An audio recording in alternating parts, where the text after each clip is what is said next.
El universo, un espacio que se extiende en todas las direcciones, aparentemente infinito, lleno de galaxias, estrellas y planetas. Vivimos en él y habitamos un planeta que gira alrededor de una estrella de tamaño promedio en una galaxia de tamaño mediano. Observamos el universo en el cielo nocturno y las enormes distancias entre las estrellas. Podemos medir y estudiar nuestro sistema solar desde el exterior con las sondas Voyager y teóricamente también nuestra galaxia. ¿Deberíamos dejarla alguna vez? ¿Pero qué hay del espacio? ¿Se puede dejar algo que parece infinito? ¿Existe un límite para nuestro ser, un límite del universo que podamos alcanzar y tal vez algún día superar? La astronomía ha descubierto mucho en el pasado. Y, sin embargo, con cada nuevo descubrimiento ampliamos los límites de nuestro conocimiento, esas áreas que también representan los límites de nuestro cosmos. En la búsqueda del borde del universo, hallamos los límites de lo observable y de la mente. Este documental resultó ser muy extenso, por lo que lo publicaré en 3 partes. En la primera parte exploramos los límites de galaxias, cúmulos y supercúmulos, observando las mayores estructuras del cosmos. Nuestro grupo local, supercúmulos como Virgo o cúmulos de supercúmulos como la Niaquea o el Gran Atractor. En la segunda parte queremos aventurarnos más allá de la Niaquea y, entre otras cosas, la Gran Muralla de Sloan, también conocida como la Gran Muralla, y otras estructuras gigantescas. Visitar, que aún no vamos a revelar aquí. En la última parte exploramos los límites del cosmos, analizamos el alcance tecnológico de los telescopios e intentamos imaginar qué hay más allá de lo observable. Visitamos agujeros negros lejanos y nos preguntamos qué sucede con la materia dentro de ellos y cuáles son los límites del conocimiento y la comprensión. Asimismo, queremos ver cómo se formó la estructura del cosmos y qué teorías existen que explican nuestro mundo.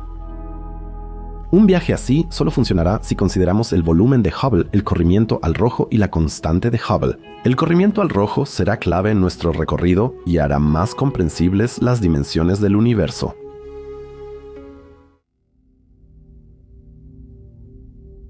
Cuando hablamos sobre el universo aquí en Andreas en el espacio, documentales del espacio o en otro lugar, normalmente nos referimos a esa porción del espacio que llamamos el universo observable, también conocido como el volumen de Hubble. Esta es una región esférica del espacio que rodea la Tierra en todas las direcciones y que puede ser observada por telescopios, satélites o antenas parabólicas. Debido a que las emisiones de luz o radiación de los objetos en el universo han tenido suficiente tiempo para llegar a nuestro sistema solar. Sabemos que la velocidad de la luz se propaga a aproximadamente 300.000 kilómetros por segundo. Con esto hemos conocido una constante fundamental del cosmos, la hemos conocido. La velocidad de la luz es muy rápida en la Tierra, pero a distancias galácticas o intergalácticas es dolorosamente lenta. La luz de las estrellas en la Vía Láctea tarda miles de años en llegar a nosotros. La de otras galaxias puede tardar muchos millones, incluso miles de millones de años en alcanzarnos. A estas distancias, la luz no es más rápida que un caracol. Recibimos información de otros lugares, pero con un retraso temporal a veces enorme. Y aún así, la pregunta es si nosotros la luz o ¿cómo determinamos la distancia de estrellas o galaxias a partir de la radiación que recibimos? Afortunadamente, la astronomía es en gran parte una ciencia del espectro electromagnético. La mayoría de los conocimientos sobre la distancia de las estrellas y galaxias a nosotros los obtenemos a través de su radiación en forma de luz, radio, radiación infrarroja u otras formas de radiación. Si se analiza la radiación de objetos como las estrellas, se encuentran en su luz las llamadas líneas de absorción. Estas se producen cuando la luz es absorbida en ciertas longitudes de onda dentro de la atmósfera de una estrella o por el gas y polvo de una galaxia. La luz llega a la Tierra en forma de fotones. Un fotón, estrictamente hablando, es una partícula. Entendemos mejor los fotones si los vemos como componentes básicos de la radiación electromagnética. Por eso también poseen propiedades de onda y pueden ser recibidos como tales. El volumen de Hubble abarca todas las galaxias, estrellas, planetas y otros objetos cuyos fotones podemos recibir. En ese proceso, la radiación llega en casi todas las frecuencias, desde radiación de radio muy aburrida que podemos captar con antenas parabólicas gigantes, desde la luz del espectro óptico que podemos ver con nuestros ojos, hasta la radiación gamma, una radiación de muy alta energía y peligrosa para los seres vivos. La expansión acelerada del universo ya es un concepto conocido para la mayoría de mis espectadores. Las galaxias más lejanas se alejan más rápido de nosotros. Esto se nota a través del llamado corrimiento al rojo de la luz. La frecuencia de la luz que nos llega está estirada y para nosotros esa galaxia se desplaza hacia el rojo. Por ejemplo, el supercúmulo Bay-Self se encuentra a unos 1.000 millones de años luz de distancia. Al comparar el espectro del cúmulo con el del Sol, notamos que sus líneas de absorción están desplazadas a longitudes de onda más largas. Cuanto mayor es el corrimiento al rojo, es decir, cuanto más se desplazan las bandas de absorción hacia la derecha en nuestro gráfico, mayor es la distancia del cúmulo a nosotros y más rápido se aleja de nosotros. El corrimiento al rojo se expresa en astronomía con la letra Z, sin entrar demasiado en las matemáticas. El valor se mide dividiendo el cambio de la longitud de onda en el espectro por la longitud de onda normal. Se representa una fracción de la velocidad de la luz. Una vez que se ha calculado el valor del corrimiento al rojo, se puede averiguar qué tan rápido algo se aleja de nosotros multiplicando z por la velocidad de la luz. La fórmula es velocidad igual al corrimiento al rojo por la velocidad de la luz, es decir, v igual zxc. Para el cúmulo de galaxias BAS11 el corrimiento al rojo es 0.07. Si ahora ponemos los valores en la fórmula, obtenemos una velocidad de 21.000 km por segundo. Y resumiendo rápidamente, el corrimiento al rojo ocurre cuando los fotones que llegan a la Tierra experimentan una disminución en su longitud de onda, porque la expansión del universo afecta las longitudes de onda de esos fotones. Al expandirse el espacio vacío como un globo, crece la distancia entre objetos y las longitudes de onda de la radiación.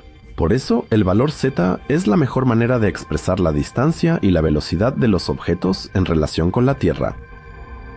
Con el corrimiento al rojo, ahora queremos enfocarnos en el grupo local y un fenómeno muy misterioso. Uno que no solo nos mueve a nosotros, sino también a cúmulos de galaxias enteros y supercúmulos. ¿Qué piensan? ¿Cómo responderían a la siguiente pregunta? ¿Cuál es su hogar en el universo? ¿Dirían que son terrícolas, habitantes de la Tierra o seres vivos del Sol? ¿O qué? ¿Cómo habrían respondido? Ustedes provienen de la Vía Láctea, cuyos brazos en espiral se extienden cientos de miles de años luz hacia el vacío intergaláctico. Queremos comenzar en la Vía Láctea, bajo el Sol. Se puede considerar seguro que el Sol ha elegido un lugar bastante bueno y cómodo en la galaxia. El Sol gira alrededor del centro de la Vía Láctea entre dos brazos espirales en 230 millones de años. Desde su formación ha completado alrededor de 22 vueltas. El Sol tiene 22 años galácticos y la Tierra, formada hace unos 4.500 millones de años, tiene edad similar, 20 años galácticos.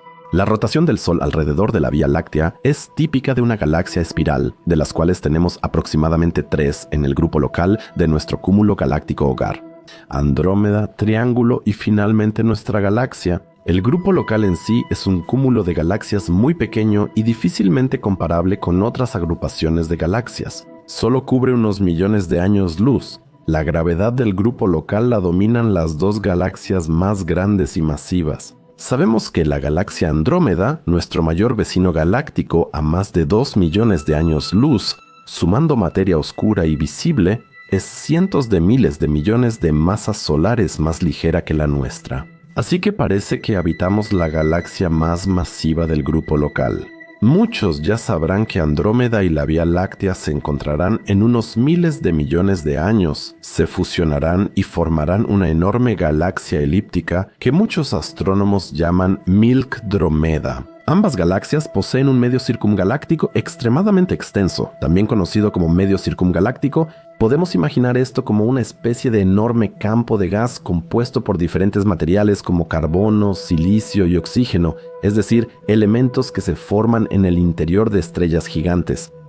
La teoría dice que estas sustancias fueron expulsadas de la galaxia por explosiones de supernovas. El medio circungaláctico de Andrómeda tiene hasta 1.200.000 años luz de antigüedad, y el de la Vía Láctea seguramente no es menos extenso.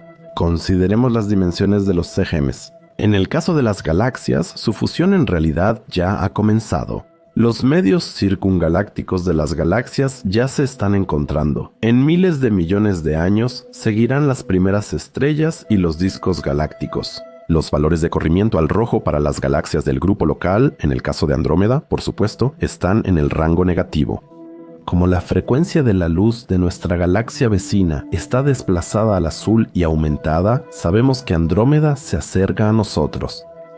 Actualmente parece que se acerca con un Z de menos 0.001001 equivalente a una velocidad aproximada, 303 km por segundo.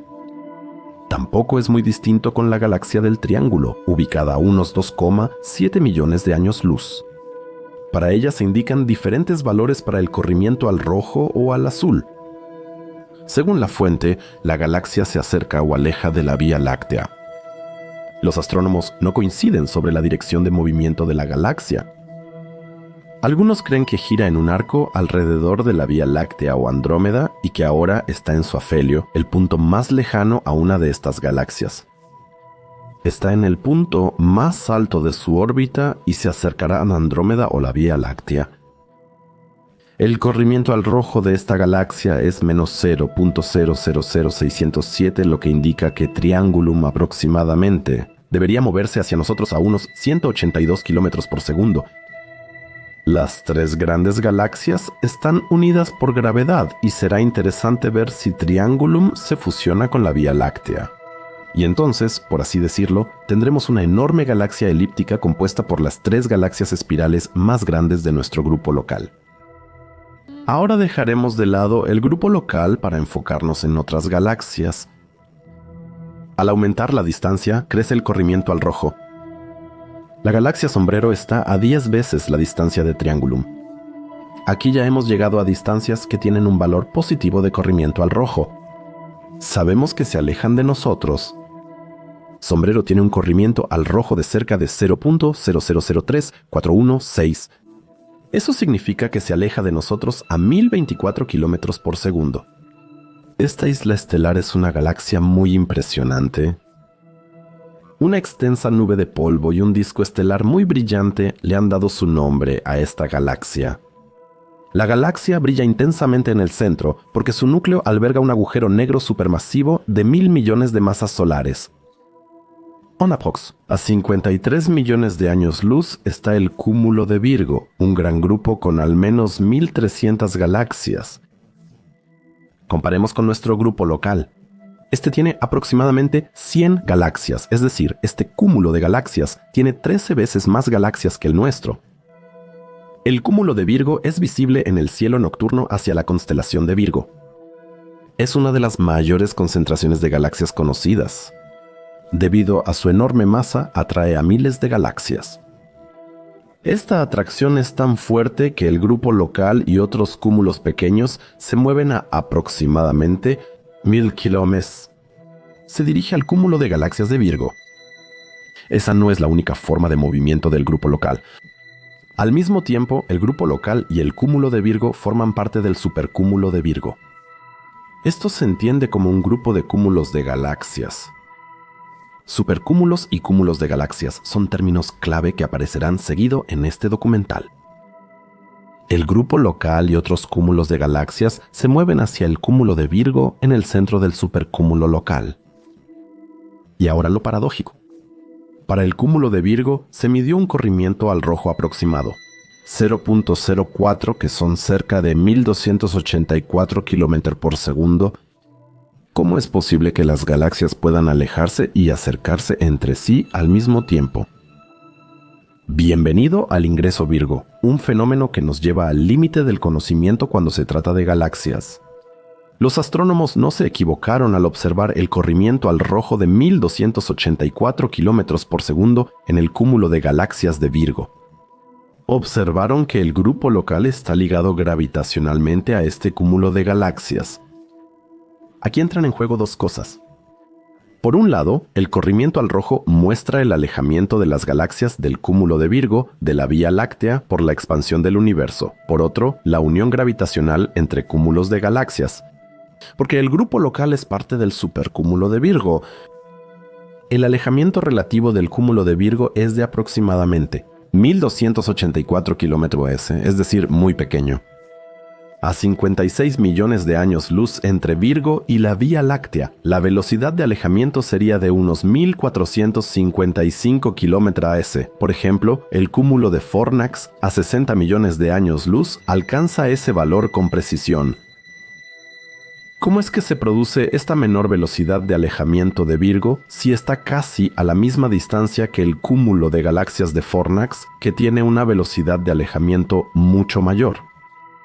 Lo que sucede aquí puede entenderse como una superposición de ambos efectos, es decir, de la constante de Hubble y de la atracción gravitacional del cúmulo de galaxias de Virgo sobre el grupo local. La caída hacia Virgo se superpone con el movimiento del cúmulo de Virgo, centro del supercúmulo de Virgo. El cúmulo de Virgo se mueve hacia el supercúmulo Hydra Centaurus. Todos los supercúmulos vecinos son atraídos hacia una masa mayor, por lo que la velocidad total del grupo local es de unos 600 km por segundo hacia el cúmulo de Virgo y la misteriosa megamasa. Pero, ¿qué es esta masa desconocida que parece ser aún más grande que supercúmulos como Virgo o Hidrocentauro? Ahora exploraremos desplazamientos al rojo mayores y estructuras audibles para ustedes. Y ver cómo desaparecen. Con todas estas distancias y velocidades increíbles, uno puede sentirse abrumado. Es fácil olvidar algo importante. La astronomía ha avanzado bastante en la exploración del universo. Desde el descubrimiento en la década de 1920 de que nebulosas como Andrómeda o la Vía Láctea son galaxias propias, hasta el estudio de la velocidad de expansión del universo. A gran escala, los astrónomos siempre han ampliado y refinado nuestra visión cosmológica del mundo. A los investigadores seguramente les sorprendió descubrir estructuras gravitacionalmente conectadas como el supercúmulo de Virgo. Ninguno de nosotros puede imaginar el peso de ese descubrimiento. Y aún así, no es la única que la astronomía ha producido en las últimas décadas. Los astrónomos descubrieron esto unas décadas después del hallazgo de la expansión acelerada del universo, que la llamada constante de Hubble, es decir, la tasa a la que las galaxias se alejan de nosotros por megaparsec, cambió con la evolución del universo. Un megaparsec equivale a unos 3.26 millones de años luz. Esta distancia se usa para facilitar el trabajo con la constante de Hubble. Según varios métodos de medición, se calcularon valores muy diferentes para la expansión. Las galaxias se alejan de la Vía Láctea entre 68 y 74 km por segundo por cada megaparsec de distancia adicional. El proceso de expansión en sí se denomina flujo de Hubble. Fue más lento en los primeros miles de millones de años y se ha acelerado conforme el cosmos envejece. En los próximos miles de millones de años, los astrónomos esperan un aumento adicional de la constante de Hubble por megaparsec. Así que el universo no solo se está expandiendo de manera acelerada, sino que la tasa de aceleración en sí misma incluso está aumentando. Parece como si alguien estuviera pisando el acelerador de un auto que arranca muy lentamente. Solo que el universo es el vehículo y la expansión es el motor, que parece no conocer límites de potencia. La constante de Hubble ya se observa en cúmulos y supercúmulos de galaxias cercanos. El grupo local se aleja, pero también se mueve hacia el cúmulo de Burger. Si pudiéramos estar a muchos millones de años luz fuera de la Vía Láctea y usar un enorme lapso de tiempo, podríamos observar a Virgo en plena acción. Sin embargo, veríamos como grandes grupos de galaxias no se mueven directamente hacia el cúmulo de Virgo, sino hacia otra masa misteriosa. Una anomalía intergaláctica de proporciones enormes que incluso perturba el flujo de Hubble. Pero para entender esta anomalía del flujo de Hubble, tenemos que viajar un poco al pasado. En la década de 1970 se descubrió por primera vez que la Vía Láctea se mueve a través del espacio. A unos 600 km por segundo parecía ir hacia la constelación de Centauro. Cuando se comparó este movimiento con el fondo cósmico de microondas, se notó que cientos de otras galaxias y cúmulos de galaxias también se dirigían en la misma dirección. En 1986 se determinó aproximadamente la distancia de esta anomalía a nosotros, entre 150 y 250 millones de años luz de la Vía Láctea, aunque estaba oculta detrás del plano de la Vía Láctea. En astronomía, esto se llama la zona de evitación. Se trata de una región del cielo que no podemos observar muy bien debido al polvo y al gas en el centro de la Vía Láctea. Estos absorben radiación menos interesante como el infrarrojo o las ondas de radio y por eso también evitan la recepción de luz visible. Pero finalmente se logró encontrar algo en espectros de mayor energía. Con satélites que reciben rayos X, se descubrió en la región de la constelación Triángulo Austral y Norma el cúmulo de galaxias Norma, donde cientos de galaxias antiguas se fusionan entre sí y generan grandes cantidades de radiación de rayos X. Norma está a aproximadamente 210 millones de años luz de la Tierra. Junto con el cúmulo de Virgo, es de los cúmulos de galaxias más masivos descubiertos. Se conocen unas 600 galaxias grandes en este cúmulo. Como algunas galaxias no se fusionan entre sí y por lo tanto no emiten radiación de rayos X, la cantidad real de galaxias en este cúmulo probablemente sea de varios miles. El 36% de las galaxias en este cúmulo son elípticas. En el centro de Norma están las galaxias Observatorio Europeo Austral 1376 y Observatorio Europeo Austral 1378. Son cientos de veces más masivas que la Vía Láctea y probablemente albergan billones de estrellas. El cúmulo tiene un corrimiento al rojo de aproximadamente 0.015 y se aleja de nosotros a unos 4100 kilómetros por segundo. Al mismo tiempo, tanto el grupo local como el enorme cúmulo de galaxias de Virgo se mueven en dirección a Normas. El cúmulo de galaxias de Norma es tan masivo que incluso causa una perturbación en el flujo de Hubble. Los astrónomos lo consideran una anomalía intergaláctica, uno de los cúmulos de galaxias más masivos del universo conocido. Y ahora viene lo interesante. Sin embargo, Norma parece ser solo el núcleo de algo mucho más grande y masivo. El centro de una estructura que altera notablemente la constante de Hubble. Oculto detrás del gas y el polvo de la Vía Láctea, detrás de la zona de evasión, se encuentra el Gran Atractor. Podemos describir al Gran Atractor como un enorme supercúmulo con una masa de al menos 10.000 billones de soles. Está a unos 200 millones de años luz de la Tierra. Las observaciones astronómicas muestran que la Vía Láctea, el grupo local y el supercúmulo de Virgo probablemente se mueven hacia el Gran Atractor a más de 550 a 600 kilómetros por segundo. Sin embargo, aquí es sumamente difícil decir si los dos supercúmulos, Virgo y el Gran Atractor, alguna vez se encontrarán.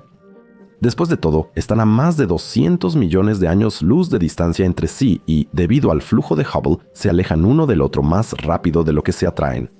Sin embargo, no tan rápido como si el Gran Atractor no existiera. A este fenómeno podemos llamarlo caída hacia el Gran Atractor, similar a la caída hacia Virgo en nuestro grupo local y el cúmulo de Virgo. En resumen, el Gran Atractor está cerca de varios cúmulos y supercúmulos de galaxias. Justo al lado de Virgo se encuentra el supercúmulo de Centauro, que junto con el supercúmulo de Hidra forma el supercúmulo de Hidra Centauro, entre 200 y 300 millones de años luz de la Tierra. Este se complementa con el supercúmulo Pavo-Indus y el poco estudiado supercúmulo del Sur. Todos juntos forman una estructura que los investigadores llamaron Laniakea. Se trata de un gran supercúmulo de galaxias, es decir, un cúmulo de supercúmulos. El Gran Atractor se encuentra en el corazón de Laniakea y funciona como su centro gravitacional. El nombre Laniakea es hawaiano y significa algo así como cielo inconmensurable, un nombre sumamente apropiado para este gran supercúmulo de galaxias. Los astrónomos suponen que Laniakea tiene un diámetro de 520 millones de años luz y abarca 100.000 galaxias o entre 300 y 500 cúmulos de galaxias.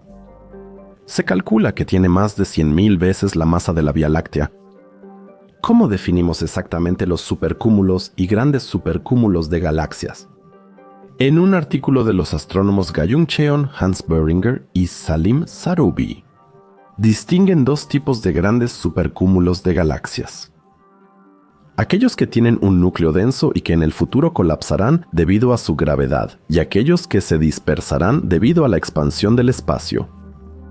Cúmulos como el supercúmulo de Shapley colapsarán y en miles de millones de años formarán un supercúmulo denso. Superstes viene del latín y significa sobreviviente. En principio, todas las galaxias están sujetas a dos influencias opuestas. La expansión cósmica las aleja unas de otras, como hemos visto. Por el corrimiento al rojo, lo sabemos. Pero la gravedad las atrae entre sí. Los límites de los supercúmulos, es decir, de estos supergrupos, están precisamente donde la gravedad de las galaxias comienza a frenar notablemente el movimiento de expansión. Así que dentro de la Laniakea, definitivamente tenemos el efecto de que el movimiento de expansión de las galaxias se separa, precisamente por centros gravitacionales locales como el Gran Atractor, es decir, el cúmulo de galaxias normales en el centro del Gran Atractor u otros supercúmulos que conforman la Laniakea se mantiene unido. En un mapa de la Laniakea vemos este gran supercúmulo de galaxias en azul. Vemos el supercúmulo Hidra Centauro directamente en su centro y algunos otros supercúmulos adyacentes como por ejemplo Perseo, Piscis o Hércules. La Laniakea en sí mismo en realidad no está tan densamente poblado de galaxias. Aunque tenemos una estructura que mide más de 500 millones de años luz, las galaxias solo se encuentran en la región del cúmulo de galaxias Norma o del supercúmulo de Norma muy juntas entre sí.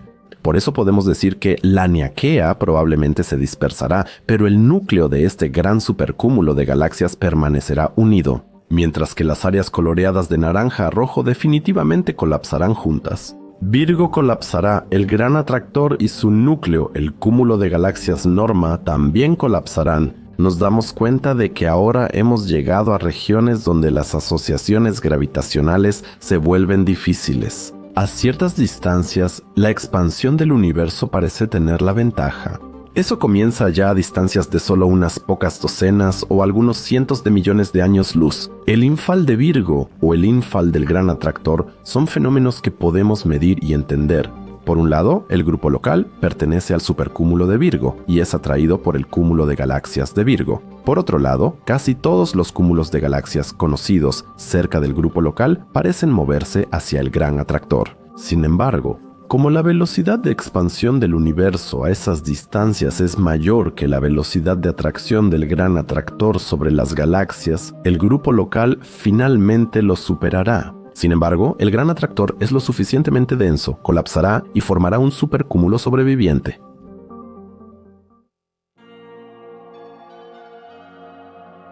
En la primera parte de este documental, hablamos sobre el grupo local del corrimiento al rojo, la caída hacia Virgo, cúmulos y supercúmulos de galaxias, y la Laniakea. Aprendimos que el grupo local es solo una pequeña parte del llamado supercúmulo de Virgo, una agrupación de cúmulos de galaxias. El grupo local es atraído por el cúmulo de Virgo, el cúmulo de galaxias más grande en el supercúmulo de Virgo.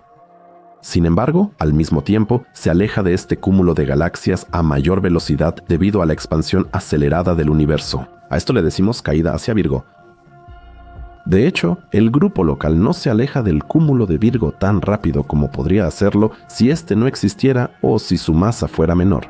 El cúmulo de Virgo reduce la velocidad de escape que otros cúmulos de galaxias tienen por la expansión acelerada del universo. A su vez, grandes partes del supercúmulo de Virgo se mueven en dirección al Gran Atractor, cuyo núcleo es el cúmulo de galaxias Norma y que es una de las estructuras más masivas conocidas en todo el universo. A su vez, el Gran Atractor es solo una pequeña parte de un supercúmulo galáctico gigante llamado Laniakea, que en hawaiano significa cielo inconmensurable. Laniakea es nuestro hogar cósmico superior.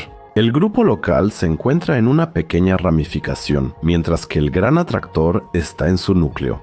Algunos cúmulos y supercúmulos de galaxias de Laniakea colapsarán y formarán supercúmulos sobrevivientes a medida que el universo siga expandiéndose. Otros cúmulos y supercúmulos de galaxias menos masivos se separarán, y las galaxias en ellos tendrán una existencia solitaria. Queridos fans y suscriptores, les presento la membresía del canal. Ustedes pueden elegir entre dos niveles, explorador planetario y buzo solar. En el primer nivel recibirán emojis y logotipos especiales que solo ustedes pueden usar. También, con aportes en YouTube, recibirán aproximadamente actualizaciones semanales de trabajo, imágenes, videos exclusivos o acceso anticipado a las noticias del telescopio. En la clase más alta, Sonnentauscher, podrán ver mis documentales días antes de que se publiquen. Serán mencionados en los créditos y recibirán enlaces a los guiones que escribo para mis videos. Pueden descargar los guiones. Además, he activado la función de supergracias con la que pueden apoyarme y darme una cantidad que ustedes elijan. Importante, podrán seguir viendo todos los videos principales, documentales y noticias sobre telescopios, aunque no elijan clases. Y ahora continuamos con el video.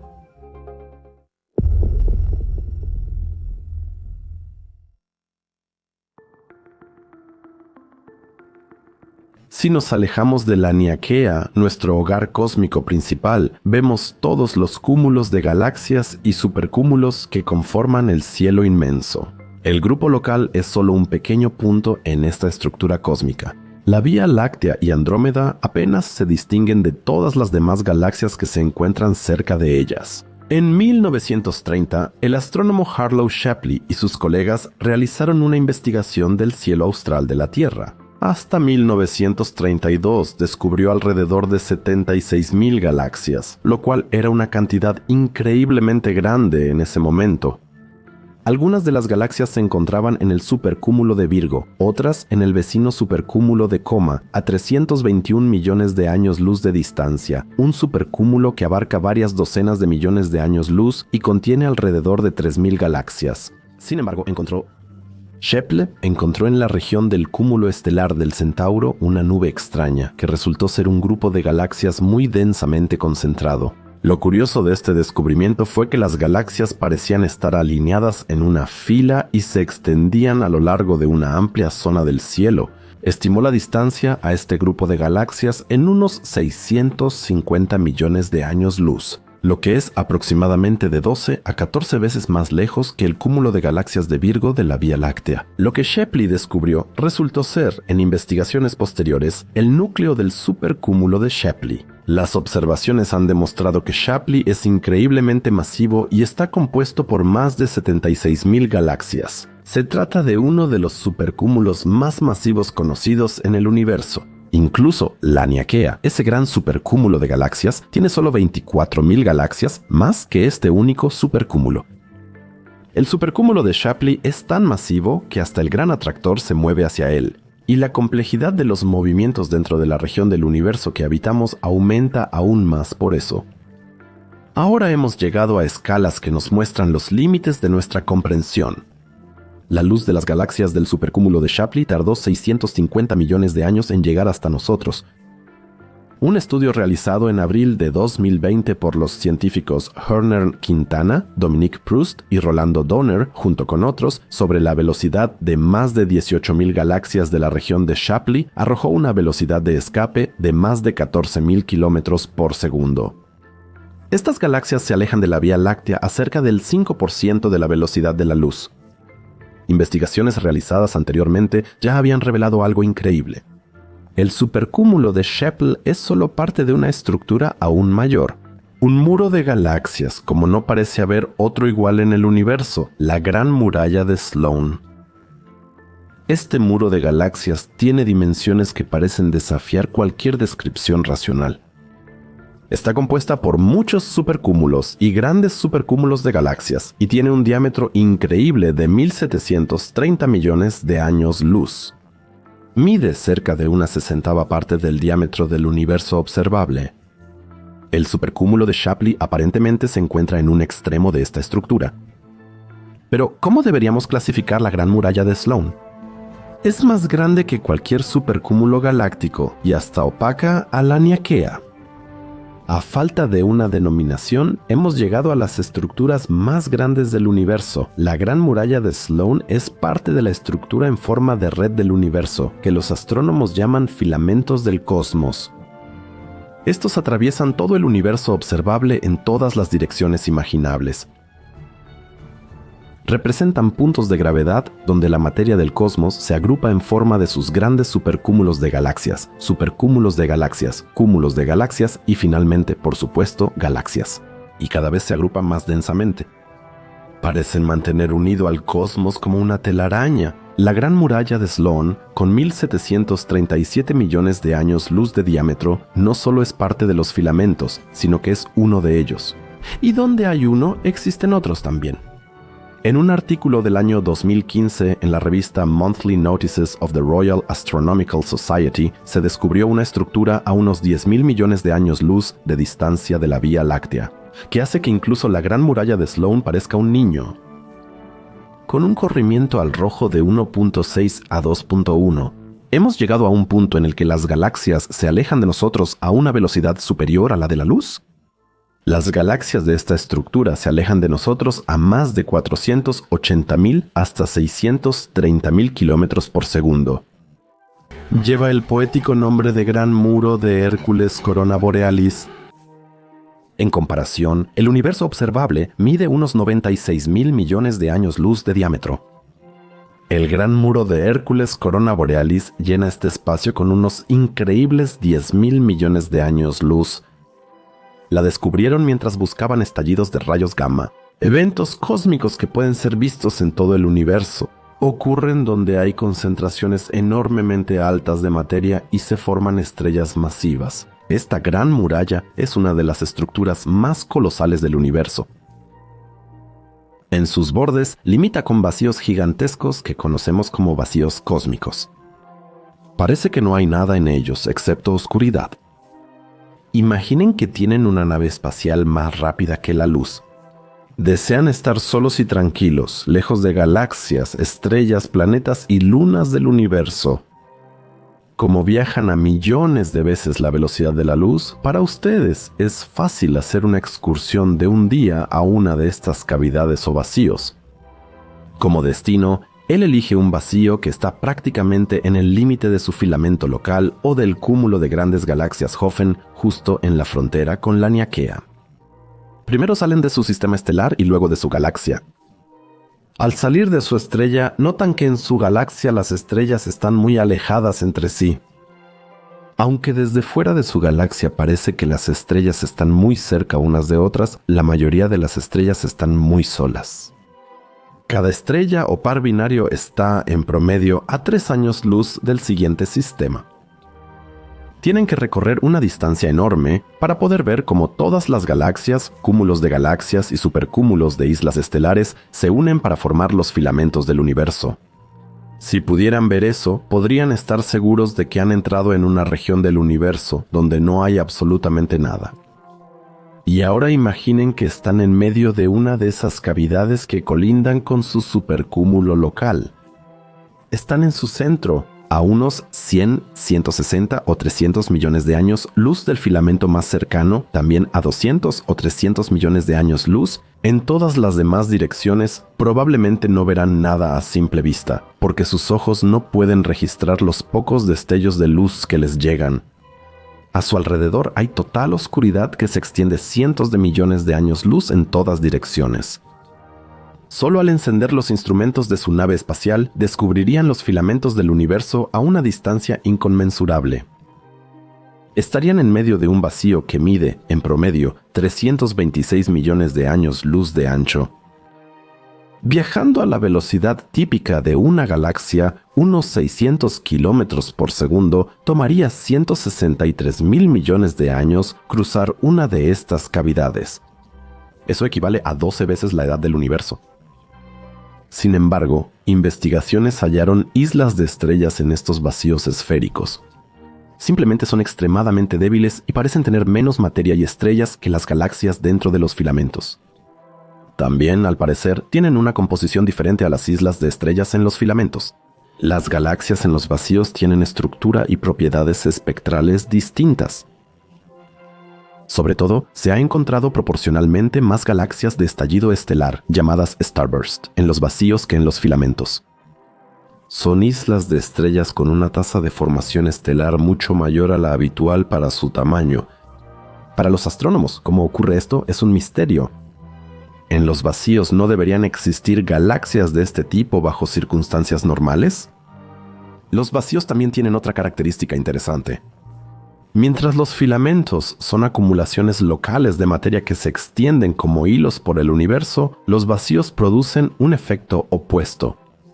Parece que incluso repelen la materia en grandes espacios en lugar de atraerla.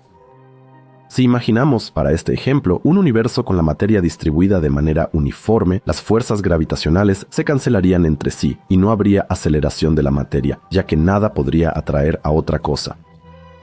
En el universo observable hay regiones con más o menos materia, como cúmulos de galaxias y vacíos. Las áreas con menos masa generan una falta de atracción hacia el vacío, lo que crea una fuerza aparente en sentido opuesto a los vacíos. Aquí, las materias no se repelen entre sí por algún tipo de magia. Más bien, ninguna materia, es decir, ninguna galaxia, permanece mucho tiempo en un vacío, ya que inevitablemente es atraída por la gravedad de los filamentos.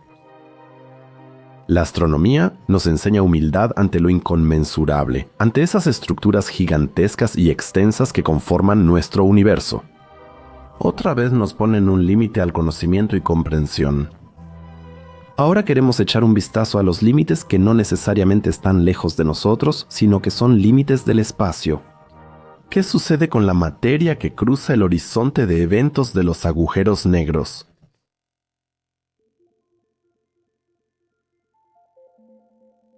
Es el año 1783.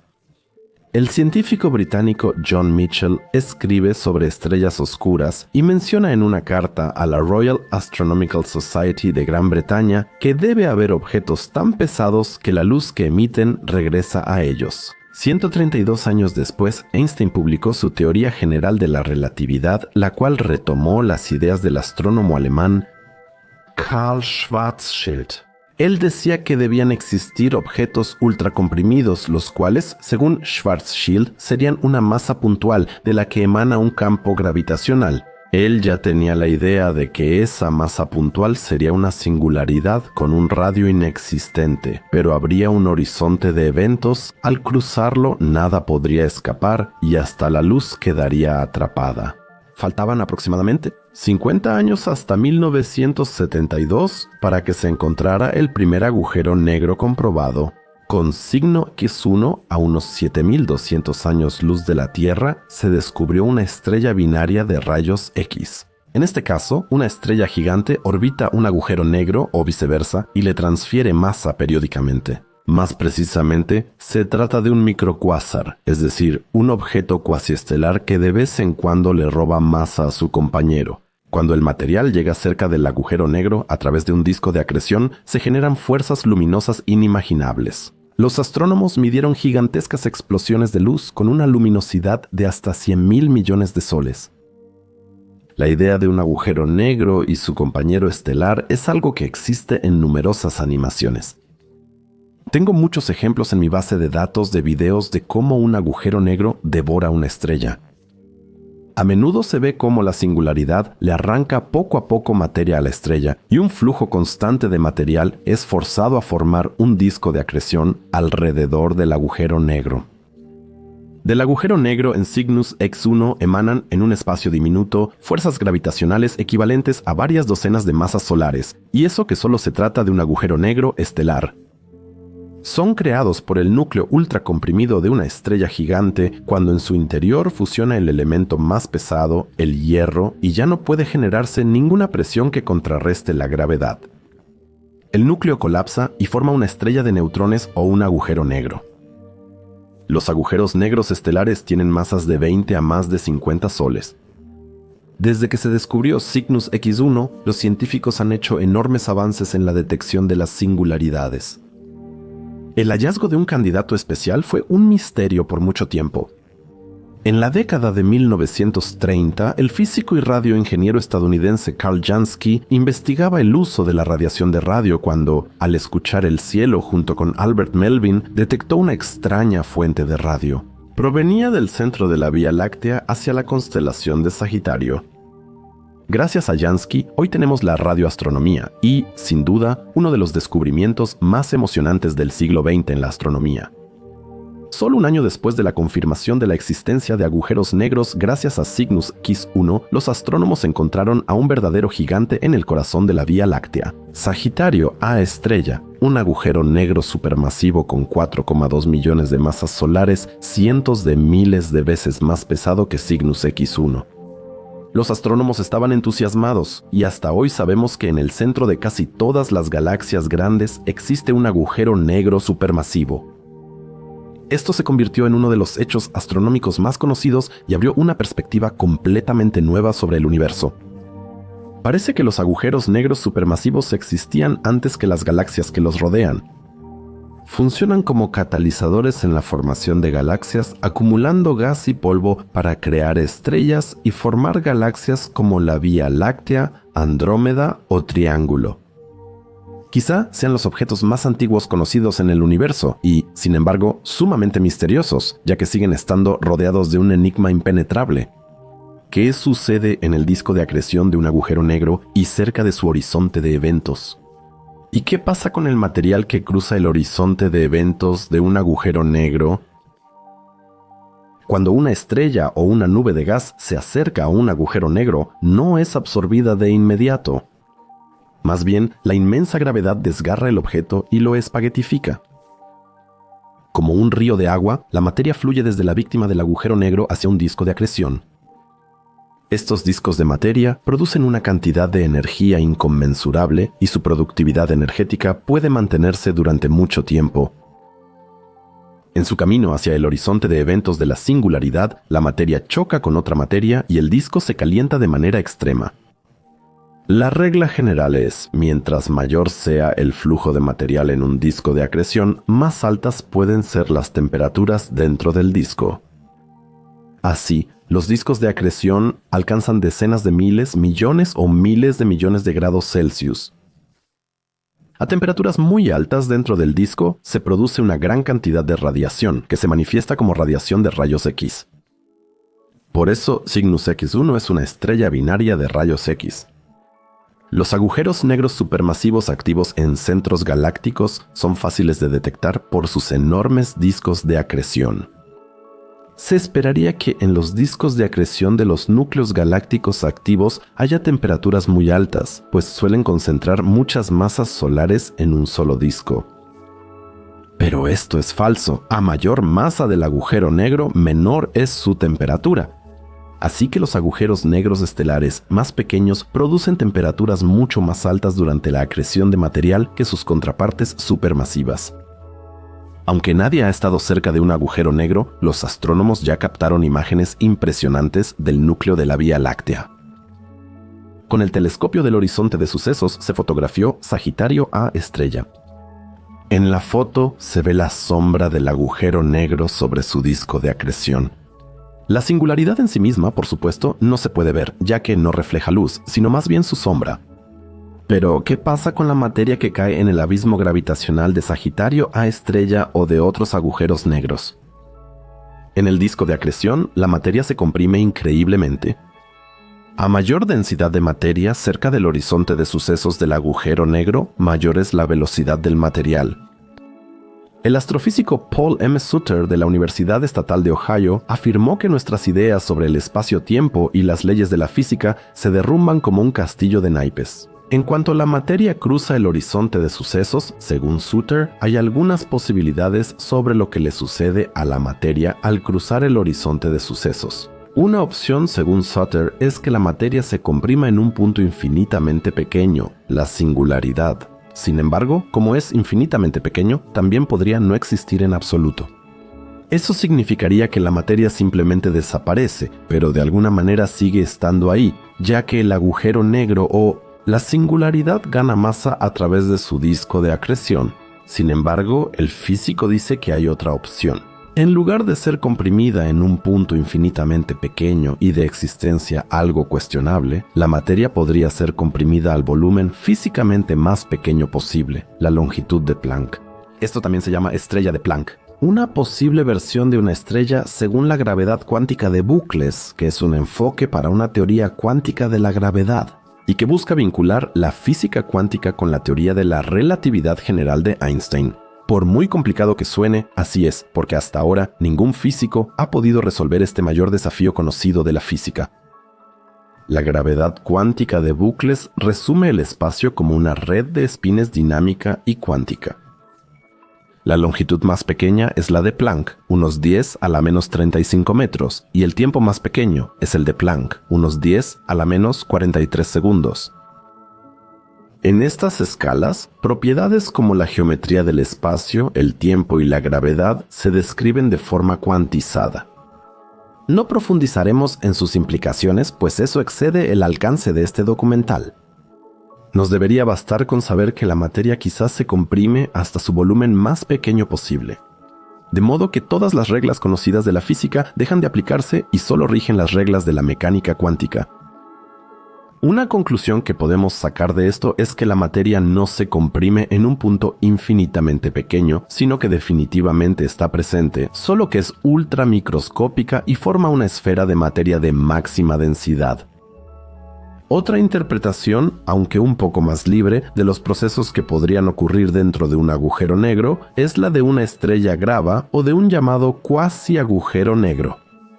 Un concepto tan teórico que ni mi corrector ortográfico lo reconoce. En lugar de una singularidad, una estrella grava está llena de energía oscura, una sustancia que impregna el espacio-tiempo y que normalmente hace que se expanda. La energía oscura se considera la causa de la aceleración del universo. Más información en la tercera parte del documental. Se describe como una especie de energía de vacío. Si la materia cae sobre una estrella gravitacional, no puede atravesar el horizonte de sucesos debido a toda la energía oscura contenida en el objeto y comprimida en un volumen de máxima densidad. Esta energía empuja la materia hacia afuera. Sin embargo, por la gran gravedad de la estrella gravitacional, la materia es atraída y queda en su superficie. Sobre esta superficie, la estrella gravitacional parece y actúa como un agujero negro. Sin embargo, las observaciones de fusiones de agujeros negros contradicen esta teoría. Las estrellas gravitacionales, al fusionarse, emitirían señales distintas a las de agujeros negros. Detectores de ondas gravitacionales como LIGO o BIRGO realizaron estas observaciones. Ya existen algunos ejemplos que, si bien no descartan la existencia de estrellas grava, dejan esta teoría en terreno inestable.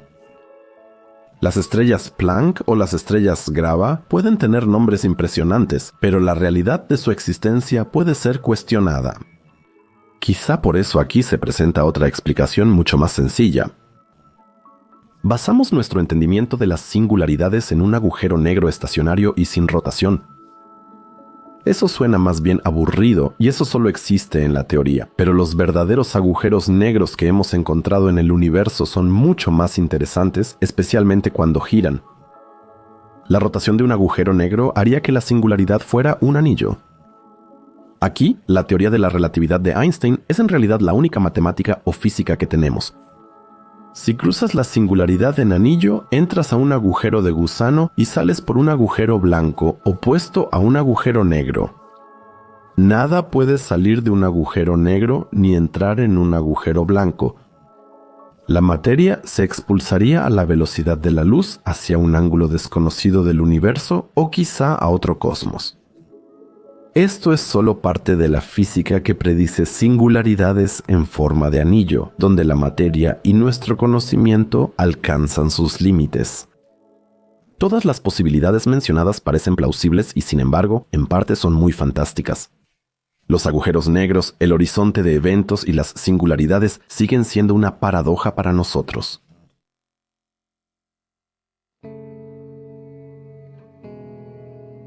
Desde hace algunas décadas se sabe ampliamente que el universo tiene una edad aproximada de alrededor de 13.7 a 13.8 mil millones de años. Sabemos que la luz también tiene una velocidad finita y que nada en el universo puede ser más rápido. Y también sabemos que debido a esta velocidad finita, siempre estamos viendo el pasado de los objetos en el universo. Esto también aplica para objetos cercanos a la Tierra, como la Luna, Venus, Mercurio, Marte, Júpiter y otros planetas del Sistema Solar. Al observar la Luna, vemos una imagen de 1 o 2 segundos atrás, del Sol, de varios minutos, y así sucede con otros cuerpos. Nunca podemos observar el cosmos en vivo, sino siempre con un retraso temporal. Esto también significa que, cada día y año, podemos ver más lejos en el universo porque más fotones llegan a nosotros. Una imagen que nos... Una imagen ampliamente conocida nos muestra las increíbles profundidades cósmicas. Realizada hace unos 20 años, el campo ultraprofundo de Hubble representa una revolución absoluta para la astronomía y una de las miradas más profundas al universo que se han hecho jamás. Por supuesto, el telescopio espacial James Webb ya ha superado al Hubble cuando se trata de las galaxias más lejanas. En 2004, el campo ultraprofundo de Hubble era el estándar.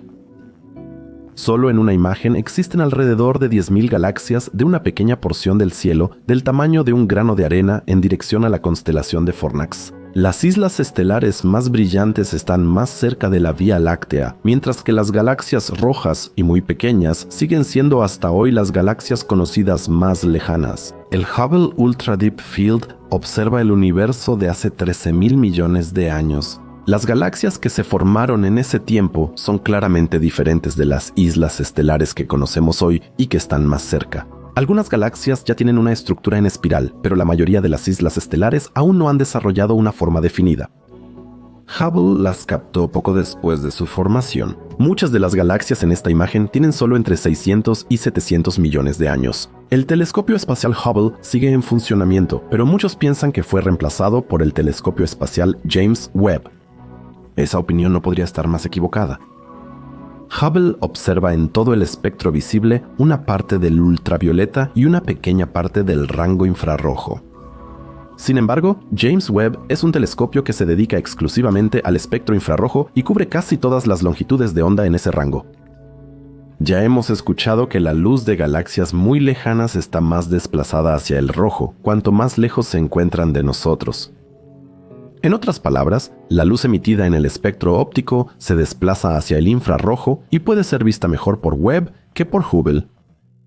Entre sus primeras imágenes, el telescopio Webb observa en julio de 2022 el cúmulo de galaxias SMA-CS 0723. En esa imagen se observan numerosas galaxias, cada una como una vía láctea con miles de millones de estrellas. Aunque el cúmulo de galaxias era el objetivo principal del telescopio infrarrojo, también encontraron otras islas estelares que rompieron récords. Al acercar la imagen, vemos galaxias invisibles a simple vista, pero que astrónomos ingeniosos detectan con instrumentos computarizados. Si ocultamos las galaxias y hacemos zoom entre las estrellas, vemos un objeto a distancia ultra lejana. Estrellas y galaxias pasan rápidamente. La cámara avanza a velocidad superior a la luz hacia su objetivo. A lo lejos vemos un resplandor rojizo y difuso y observamos un objeto que nos recuerda mucho a los cúmulos de galaxias rojizos del campo ultraprofundo de Hubble. Esta galaxia fue nombrada por los astrónomos como GLASS-13. Se cree que se formó entre 300 y 400 millones de años tras el Big Bang y, al descubrirse en julio de 2022, era de las galaxias más antiguas conocidas. La luz que vemos tiene unos 13,4 mil millones de años desde que la galaxia la emitió. Astrónomos estiman que está a unos 33 mil millones de años luz de nosotros. Un GLASS-13 tiene un corrimiento al rojo de increíbles 13,1. ¿Qué significa eso? Recordamos que esta galaxia se está alejando de nosotros a una velocidad increíble de 3.930.000 kilómetros por segundo. Observamos una estructura con masa de 1 billón de soles, pero sin forma clara, según astrónomos. Eso es común en muchas galaxias que son tan antiguas, o mejor dicho, tan jóvenes, y cuya luz recibimos. Todavía no han tenido tiempo de formar estructuras complejas como brazos espirales y tampoco se han fusionado con otras galaxias. GLASS Z13 es una galaxia que brilla 10 billones de veces más débil de lo que el ojo humano puede ver. Con un diámetro de solo aproximadamente a 4.000 años luz, es mucho más pequeña que la Vía Láctea, pero tiene una masa con la que muchas galaxias solo pueden soñar.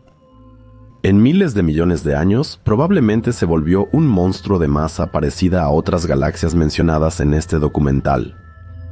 Los astrónomos estiman que la galaxia tiene forma de disco y que aún desarrollará una estructura espiral. Por cierto, si quisiéramos verla como está, probablemente no podríamos. Como el universo aleja la galaxia más rápido que la luz, su luz ya no nos alcanza, pues solo viaja a esa velocidad. Pero el telescopio espacial Webb no haría honor a su nombre si esa fuera la única galaxia récord descubierta. Poco tiempo después de anunciar este Matusalén galáctico, la Near Infrared Camera de Webb descubrió una isla estelar aún más lejana llamada CEERS 39316. Según científicos, se formó solo 235 millones de años tras el Big Bang, siendo entre 100 y 200 millones de años más antigua que GLASSZ13. La galaxia, en la forma en que fue descubierta aquí, tiene 13.6 mil millones de años, siendo así el objeto más antiguo que se haya encontrado jamás. Si tomamos en cuenta la expansión acelerada del universo, la galaxia actual probablemente se encuentra a unos 33.7 mil millones de años luz de nosotros. También está fuera de nuestro alcance. Tiene un 16.74 y se aleja aproximadamente 5 millones de kilómetros por segundo de nosotros. Así que hemos llegado a un punto en el que la velocidad de alejamiento de las galaxias, vista desde la Tierra, aumenta exponencialmente. Tal vez podamos seguir la evolución de la galaxia durante algunos millones de años más, antes de que desaparezca para siempre de nuestra vista. Ambas galaxias contienen probablemente grandes cantidades de gas, principalmente hidrógeno y helio, y forman estrellas cuyo tamaño y dimensiones superarían a todas las estrellas conocidas. Sin embargo, esta primera generación de estrellas vivió poco y probablemente desapareció pronto en enormes explosiones de supernova. Comisión Estatal de Electricidad RS 9316 y GLASSZ13 probablemente están llenos de los restos de estas explosiones. Entre las dos galaxias récord de Webb hay una diferencia de edad de solo 100 a 200 millones de años.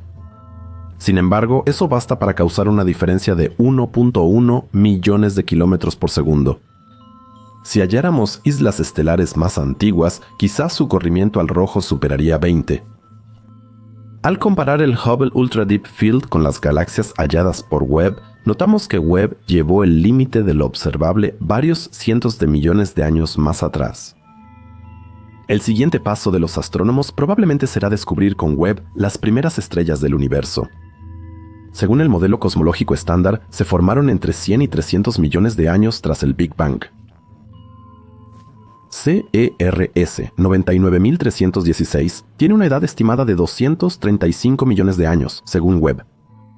Como la galaxia ya está formada, las primeras estrellas debieron surgir entre 200 y 100 millones de años tras el Big Bang. Con esto, podemos situar el momento de la formación de galaxias y de estrellas mucho antes de lo que se pensaba, es decir, aproximadamente entre 100 y 200 millones de años antes. Sin embargo, el descubrimiento de las primeras estrellas será una tarea sumamente difícil. Como son menos luminosas que las galaxias, Webb debe buscar con gran precisión para hallar una estrella así. Sin embargo, si pensamos en cuán millones de veces más brillantes que el Sol son algunas estrellas en nuestra galaxia o en galaxias satélite de la Vía Láctea, y cuán más masivas debieron ser las primeras estrellas, entonces hay posibilidades reales de que Webb encuentre los primeros objetos estelares del cosmos. Con Webb tenemos el mejor telescopio espacial. ¿Existen galaxias formadas menos de 300 millones de años tras el Big Bang? Los límites de estos telescopios parecen ser los del universo. En la segunda parte de los límites del universo, conocimos las mayores y más conectadas estructuras del cosmos. Filamentos como la Gran Muralla Sloan o la Gran Muralla de Hércules Corona Borealis superan cualquier imaginación. Limitan con los vacíos, enormes espacios donde casi no hay nada. También atendimos las singularidades. En todas las galaxias del cosmos hay muchos agujeros negros estelares o un agujero negro supermasivo especialmente grande en el centro de una isla estelar. Se originan por la alta compactación de materia en los núcleos de estrellas gigantes al explotar como supernovas. Los astrónomos aún desconocen qué ocurre con la materia al cruzar el horizonte de sucesos de un agujero negro. Algunas teorías dicen que la materia se comprime hasta la longitud de Planck. La teoría de la relatividad de Einstein incluso predice tal vez singularidades en forma de anillo que albergan un agujero de gusano y tal vez expulsan materia de un agujero blanco a la velocidad de la luz, quizá hacia otro universo. Los límites de telescopios como el telescopio espacial James Webb parecen no haber sido alcanzados todavía. ¿Existen límites que ni ellos pueden superar? Para los astrónomos que usan Webb, quizás sea muy difícil encontrar las primeras estrellas del universo. Hasta ahora, con el telescopio se han encontrado las galaxias más jóvenes del cosmos a una distancia de más de 30.000 millones de años luz de nosotros. Estas se formaron entre 235 y 400 millones de años tras el Big Bang.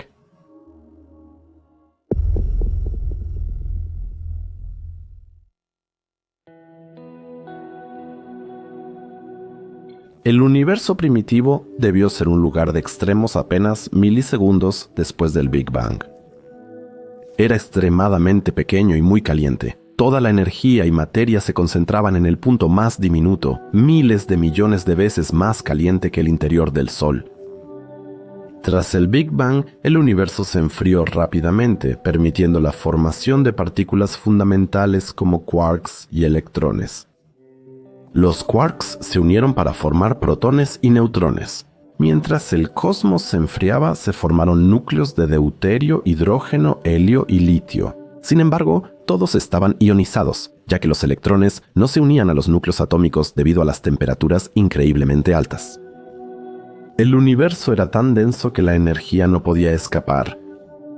Rebotaba entre electrones libres buscando salida de la sopa primordial sin encontrarla. Si esperamos 380.000 años, el universo se enfrió lo suficiente para permitir que los iones capturaran electrones y formaran átomos neutros. A este proceso lo llamamos recombinación, aunque fue la primera vez en este universo que este proceso ocurrió. Sin embargo, el resultado de este proceso fue una oscuridad absoluta. La materia aún no se había reunido y pasarían al menos 235 millones de años antes de que se formaran estrellas y galaxias. Comenzó la llamada Era Oscura Cósmica. Así que, si los científicos intentaran mirar hacia el pasado del universo hasta el Big Bang, se toparían con una especie de muro. Eso tiene que ver con que la observación de cualquier suceso en el universo requiere fotones. Tras la recombinación, la radiación era libre, pero enormes nubes de hidrógeno, helio y litio recorrían el cosmos, atrapando la luz como prisionera. Esta niebla no desaparecería hasta unos 235 millones de años tras el Big Bang, porque ese es el tiempo mínimo que tarda la materia en el cosmos en reunirse para formar las primeras estrellas. Por ello, los astrónomos tienen grandes dificultades para observar más atrás en el pasado. Es como intentar detectar un foco que, sin embargo, está dentro de una niebla que atenúa cada vez más su luz. No es una pared en el sentido tradicional. Es una especie de horizonte cósmico que no podemos atravesar con métodos convencionales. Podríamos usar la radiación cósmica de fondo para observar cómo era el universo hace tiempo, 380.000 años después del Big Bang en el momento de la recombinación. La radiación de fondo representa precisamente ese momento. Pero hablaremos más de eso en el último capítulo. 1. Cualquier telescopio que intente descubrir algo, tal vez unas cuantas docenas de millones de años después del Big Bang, tampoco encontrará nada. El universo, tras la recombinación, permaneció en una era oscura durante al menos 100 millones de años. Una analogía con la edad oscura de la humanidad, entre 500 y 1000 después de Cristo. Una época en la que cultural y tecnológicamente casi no ocurrió nada nuevo. Pero deberíamos imaginar esta edad oscura simplemente como una era de inactividad. La materia se fue agrupando en cúmulos cada vez más densos, tal vez ya entre 100 y 150 millones de años. Después del Big Bang se formaron las primeras estrellas, donde el hidrógeno se agrupó y en su interior se encendió la fusión nuclear. Esto debió haber ocurrido en todos lados. Las primeras estrellas probablemente fueron muy masivas y efímeras, incapaces de emitir su radiación al éter porque el hidrógeno y helio la bloqueaban en todo lugar. Seguramente tomó mucho tiempo para que el gas cósmico se agrupara por gravedad y la radiación pudiera viajar libremente por el universo. Sin embargo, la manera, la forma y la rapidez con la que ocurrió esta transición todavía se entiende muy poco. Sin embargo, los astrónomos saben que apenas pudimos o podemos recibir luz de la era oscura. Hace 10 a 20 años se pensaba en astronomía que la era oscura duró al menos 300 millones de años, Gracias al hallazgo de la galaxia CERS 99316 con el telescopio James Webb, los astrónomos lograron acotar la era oscura. Por lo tanto, duró hasta un máximo de 235 millones de años después del Big Bang. Como conclusión, podemos deducir que las primeras estrellas probablemente tuvieron que formarse incluso antes. Pero su radiación, debido a la niebla de hidrógeno, como ya se mencionó, tal vez aún no pueda ser detectada. La transición de la era oscura a un universo de estrellas, galaxias y luz se conoce en astronomía como el amanecer cósmico. Así como el Sol anuncia un nuevo día, también lo hacen las primeras estrellas y galaxias, desde el momento en que la luz finalmente pudo viajar a través de todo el universo. Quizás nunca podamos superar ese límite. A menos que los astrónomos encuentren un nuevo método de observación u otra forma para estudiar la era oscura o al menos obtener conclusiones indirectas sobre ella. Sin embargo, aún no se sabe cómo sería eso. ¿Es ese ya el límite del universo? ¿Por qué poner un límite si la relatividad general afirma que el universo es infinito? Los astrónomos calculan que el universo observable mide unos 96.000 millones de años luz de diámetro, un radio de 48.000 millones de años luz. Los astrónomos lo saben, por ejemplo, por la radiación cósmica de fondo, que representa los centros de masa del universo temprano. Las zonas densas de radiación cósmica formaron galaxias, cúmulos o supercúmulos. Este límite, o pared con la que estamos tratando aquí, se denomina en astronomía como el horizonte de partículas. ¿Esto podría entenderse como un horizonte de sucesos cósmico? No exactamente. Los astrónomos llaman horizonte de sucesos cósmico al área desde donde la luz emitida hoy ya no puede llegar a nosotros. Son unos 16.000 millones de años luz. ¿Pero qué pasa con las galaxias observadas por Webb? No hemos encontrado algunas que están a más de 30.000 millones de años luz de nosotros.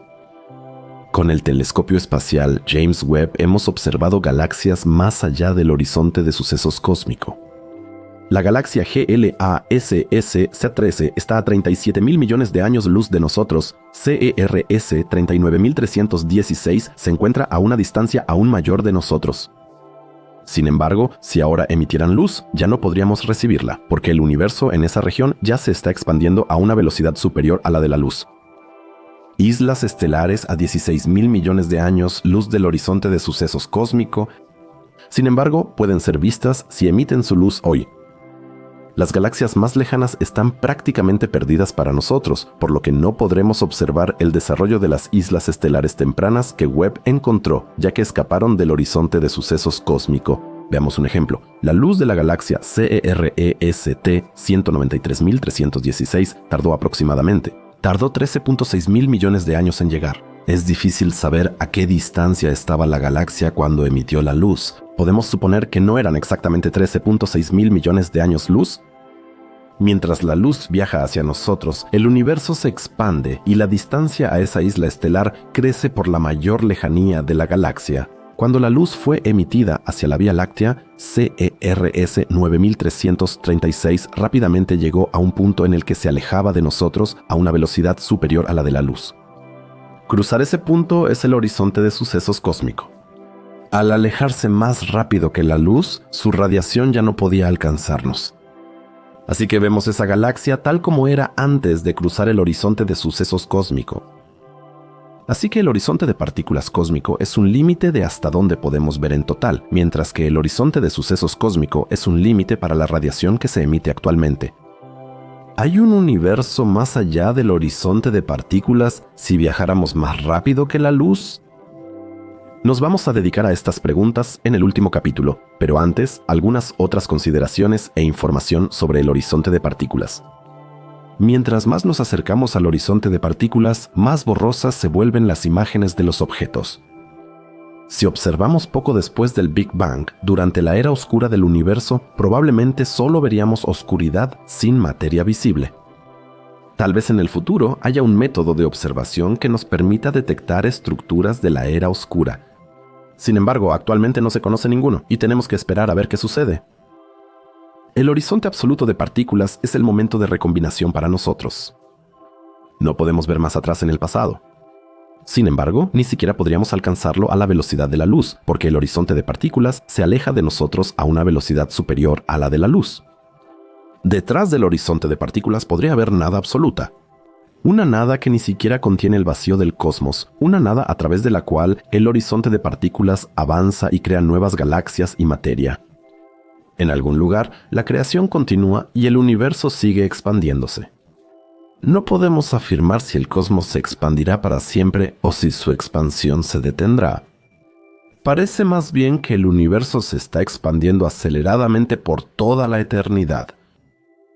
Revisemos nuevamente la estructura de nuestro universo. ¿Cómo se originó el cosmos y qué ocurrió durante el Big Bang? Para entender cómo es nuestro cosmos hoy en día, tenemos que regresar al principio, al Big Bang.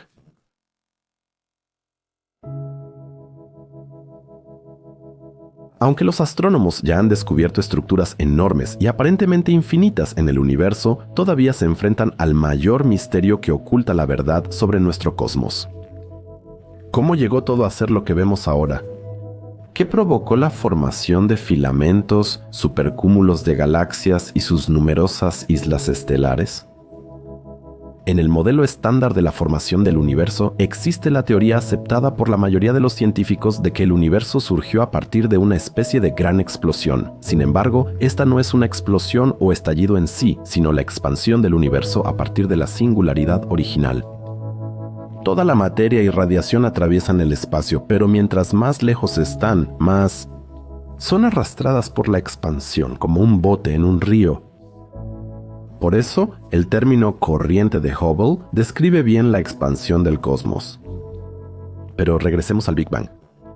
Poco después, ya había irregularidades en la distribución de la materia en el universo, observables en parte mediante la radiación cósmica de fondo de microondas.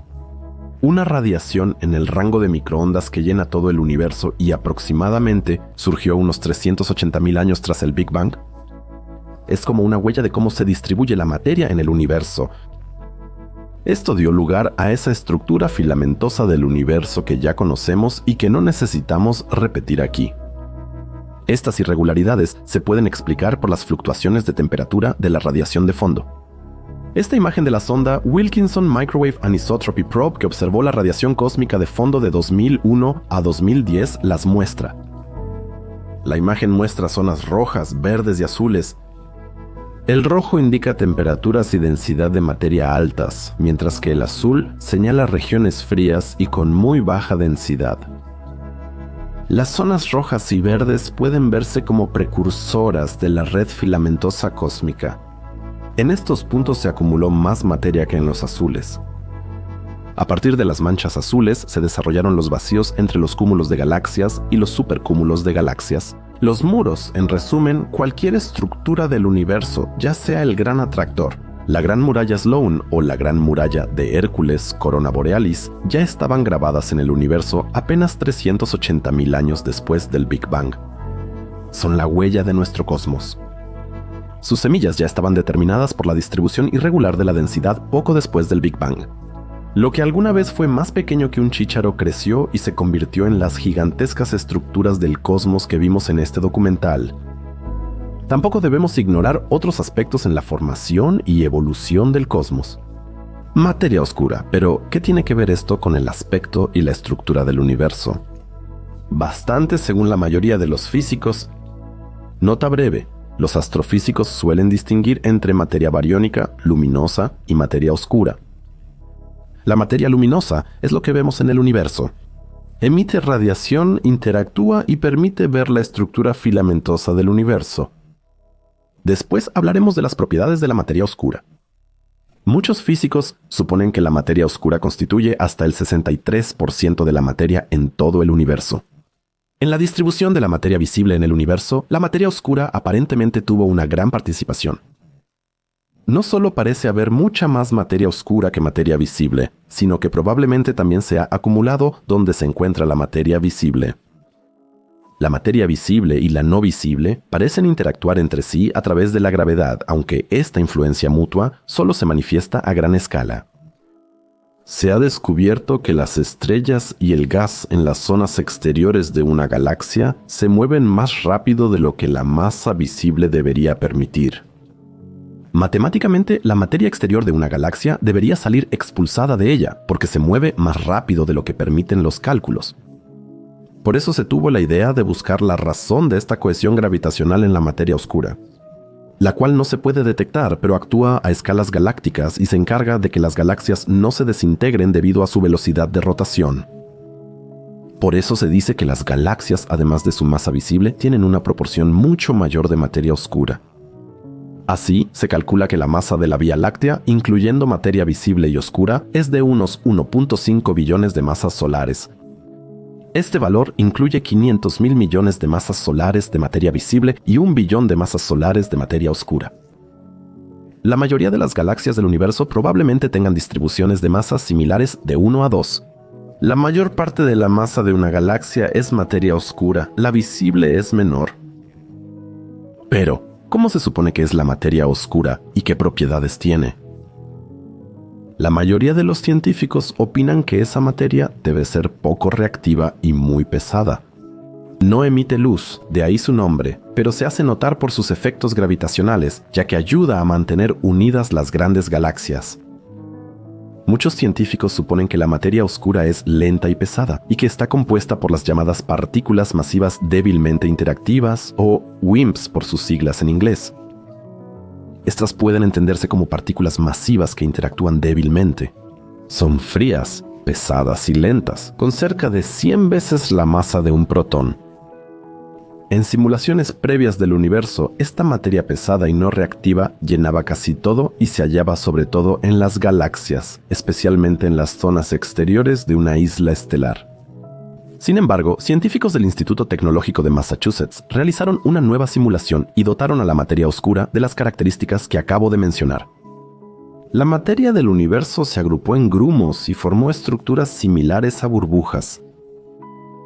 Los diferentes grupos de materia ni siquiera formaron galaxias propiamente dichas, mientras que la materia visible quedó dispuesta de manera muy caótica.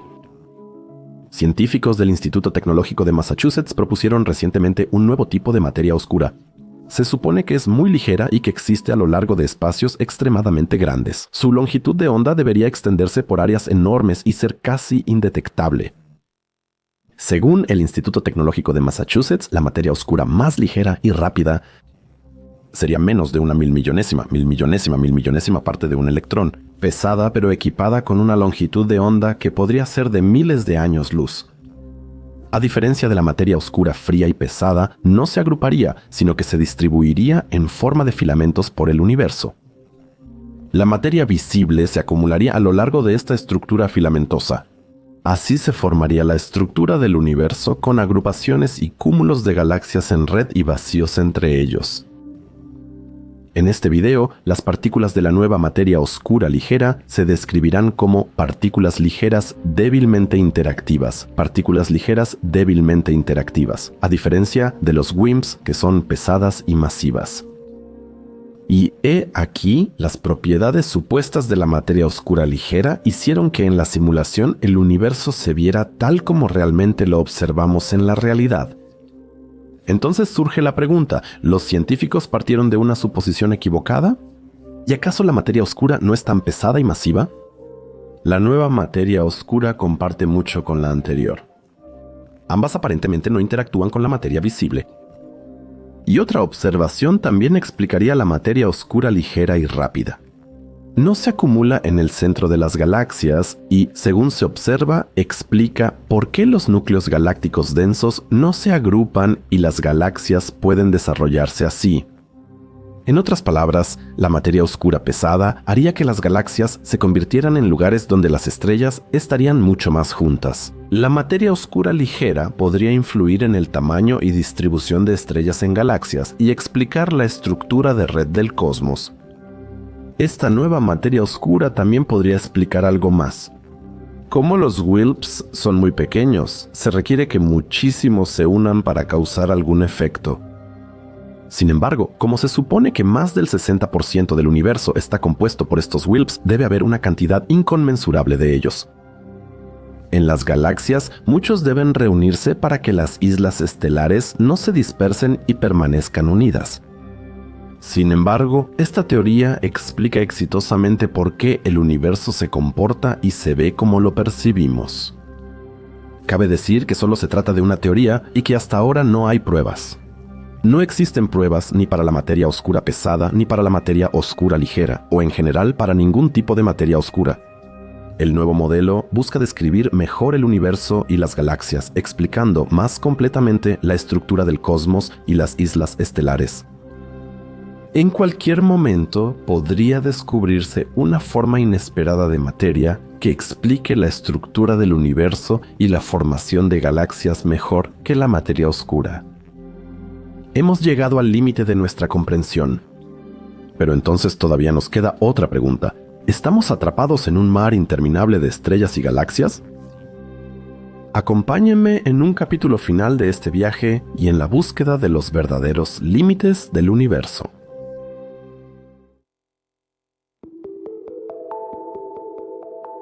Como mencioné en este y otros videos, el cosmos observable tiene un diámetro de unos 96.000 millones de años luz.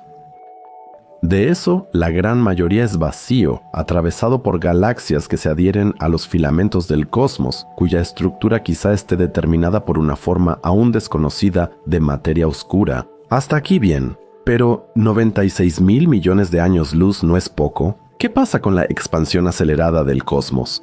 ¿No ha llevado eso a esas galaxias mucho antes más allá del horizonte de sucesos cósmico? ¿Y las galaxias que vemos son las más lejanas que es posible ver? Sabemos que la constante de Hubble actual tiene un valor de aproximadamente 73 o 67 kilómetros por segundo por megaparsec. El hecho es que en el universo se está creando cada vez más espacio vacío. Cuanto más vacío hay, más rápido se expande el universo. Llamemos a esto energía de vacío o energía oscura. Es casi imposible de captar y los astrónomos no la han detectado en décadas, pero han obtenido algunas conclusiones indirectas. Esta energía de vacío era menor en los primeros miles de millones de años del cosmos, ya que había menos espacio y la materia estaba más concentrada. Parece casi como si la gravedad hubiera mantenido unido al universo, que en ese entonces era más denso, y hubiera ralentizado la aceleración de la expansión. Sin embargo, la energía de vacío dominó cuando la expansión cósmica generó más espacio vacío.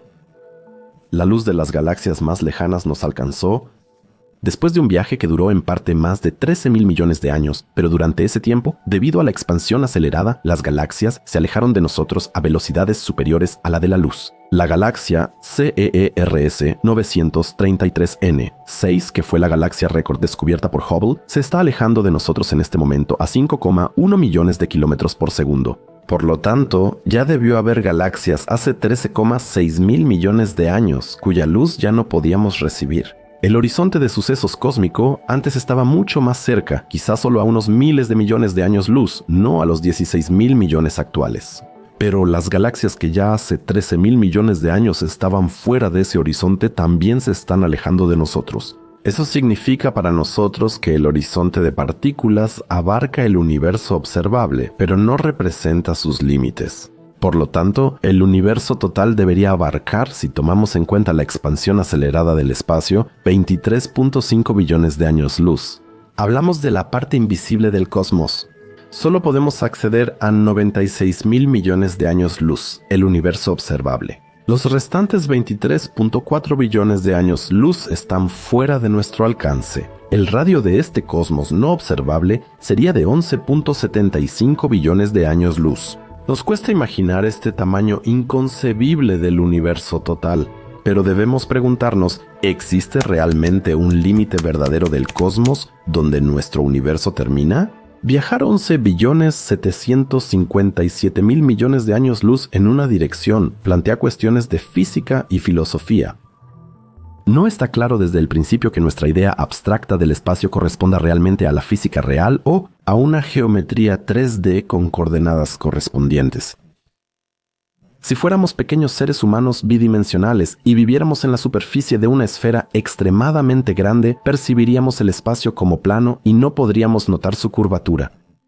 A pequeña escala, el espacio parece euclidiano como lo vivimos diariamente en la Tierra. Nos parece como si la Tierra fuera plana. A gran escala, claro, es esférica y tridimensional. Por eso, muchos físicos parten de la respuesta más sencilla de todas, es decir, que vivimos en un universo esférico, con forma de esfera y una ligera curvatura. Parece que no notamos esa curvatura.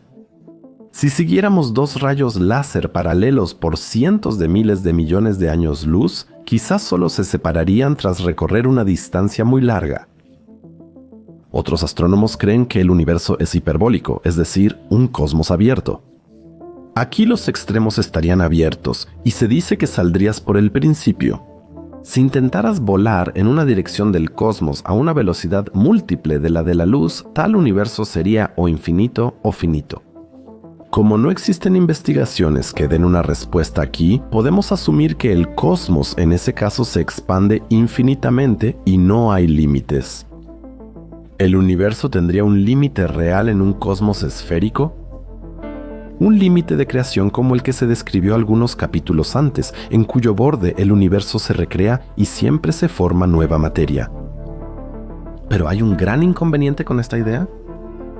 En astronomía se asume que toda la materia existía en el universo desde el Big Bang. Así, habría una cantidad limitada de materia y radiación, por lo que tampoco existirían galaxias, estrellas y planetas infinitos. Por lo tanto, también debe haber un tamaño finito del universo, y ese es precisamente esos 23.5 billones de años luz de los que hemos estado hablando todo este tiempo. Así que el final de este universo dependería de la perspectiva. Como todo surgió al mismo tiempo, no hay un centro cósmico. No existe un centro del universo, como se sugiere en tantas novelas de ciencia ficción.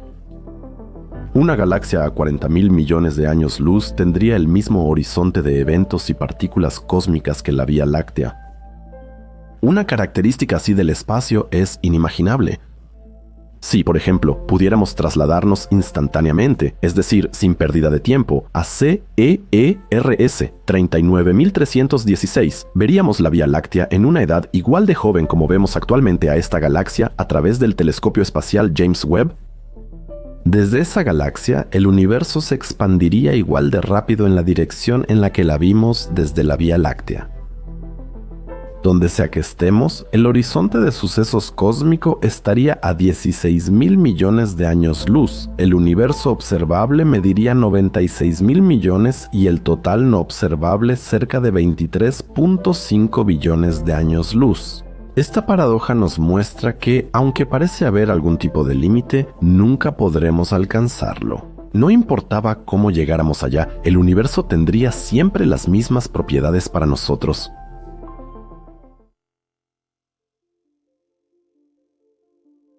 Después de terminar de escribir este guión, el universo me parece cercano y distante al mismo tiempo. Cercano, ya que representamos bien la posición de la Vía Láctea en el cúmulo local y su movimiento respecto a Virgo, el gran atractor o el supercúmulo de Shapley. Cercano porque comprendemos la estructura del universo, sus filamentos y que la Vía Láctea es solo un punto dentro de algo mucho mayor. Y finalmente, porque ya hemos entendido muy bien el flujo de Hubble, la constante de Hubble y las distancias en el cosmos. Sin embargo, también es inaccesible, pues aunque identificamos límites, no siempre lo logramos. Sabemos que existe un horizonte de eventos en los agujeros negros, pero no entendemos qué sucede con la materia que lo atraviesa. Sabemos que hay un universo observable y un horizonte cósmico de eventos de 16.000 millones de años luz. El universo observable abarca unos 96.000 millones de años luz. El universo total no observable quizás sea incluso más grande que 23 billones de años luz. Pero no sabemos dónde está el límite absoluto. No importa dónde estemos en el universo, el cosmos tendría la misma edad y veríamos galaxias igual de jóvenes en todas las direcciones, como las observó el telescopio espacial James Webb desde un punto de Lagrange en el sistema Tierra-Sol. Este límite del universo parece escaparse de nosotros para siempre, y nosotros estamos atrapados en el cosmos, condenados a estar expuestos a los caprichos de la expansión acelerada y a las velocidades finitas. Por eso, hacemos una breve pausa. Quizá el universo no tenga un límite en sí mismo, quizá sean nuestras expectativas de un límite relativo, nuestras intenciones de querer limitar algo, las que nos impiden alcanzar una comprensión final. Este documental fue un gran proyecto y me da algo de tristeza que haya acabado. Pero como los documentales han tenido tan buena recepción, he decidido continuar con el tema y convertirlo en una serie independiente. En la cuarta parte, que saldrá en junio, vamos en busca de universos paralelos. Aquí ya tienen un adelanto de la introducción, que fue editada por mi editor Tim. Miguel Kent estaba a punto de salir de su departamento. Se puso la chaqueta y tomó su portafolio de trabajo. Salió por la puerta y pisó las calles de Londres. Miguel vivía en pleno centro de la ciudad. Avanzó 50 metros cuando de repente comenzó a llover a cántaros y, como resultado, terminó tan empapado como si se hubiera lanzado a una alberca. Suspirando, se rindió ante la lluvia torrencial, metió la mano en su impermeable y sacó un pequeño aparato parecido a un control remoto. Tenía un botón rojo, 2 azules y 2 amarillos, todos dispuestos en forma de media luna. Presionó 2 veces el botón azul y una el rojo. Buscando, se abrió un portal que dejaba ver un Londres bañado por la luz del sol, donde la gente andaba en shorts y camisetas, y sobre todo, donde no llovía. Cruzó el arco en forma de portal y de inmediato una calidez llenó su cuerpo. Miró atrás, vio la lluvia, sonrió y presionó 2 veces el botón amarillo y luego el rojo. La puerta del portal se cerró y Miguel siguió caminando tranquilo. Como si fuera lo más normal del mundo entrar a un portal hacia otro mundo, a un mundo paralelo al nuestro. ¿Mundos paralelos o universos paralelos? Junto con los viajes en el tiempo o las naves espaciales que viajan más rápido que la luz, sin duda es uno de los temas más populares de la ciencia ficción. ¿Quién no conoce el multiverso de Marvel, donde existen diferentes versiones de héroes populares como Thor, Hulk o Iron Man? ¿Quién no conoce la serie de televisión un poco más antigua, Sliders, o El Portal? En una dimensión extraña, donde un grupo de personas queda varado en una dimensión paralela y busca su mundo original. Parece tan fácil saltar a otro mundo, a un universo espejo o paralelo, al nuestro, a un mundo donde algunas cosas son diferentes y sin embargo muchas son iguales. Los universos paralelos no solo pertenecen a la ciencia ficción. La física lleva décadas estudiando mundos paralelos al nuestro. Algunas interpretaciones de la física cuántica predicen mundos espejo al nuestro. Pero ¿cómo se supone que algo así funcionaría? ¿Qué nos dice la mecánica cuántica? Veamos rápidamente el universo, para que sepan con qué estamos tratando realmente y qué significaría tener un cosmos paralelo al nuestro. Luego abordaremos la interpretación de Copenhague de la mecánica cuántica y analizaremos sus distintas interpretaciones. ¿Qué opinan Hugh Everett sobre los muchos mundos, Andy Nemo sobre el multiverso y Andre Lin sobre la inflación caótica? Por cierto, este video es la cuarta parte de la serie Límites del Universo y tendrá una continuación en la que hablaremos sobre el espacio-tiempo, las hipersuperficies y teorías interesantes sobre el Big Bang.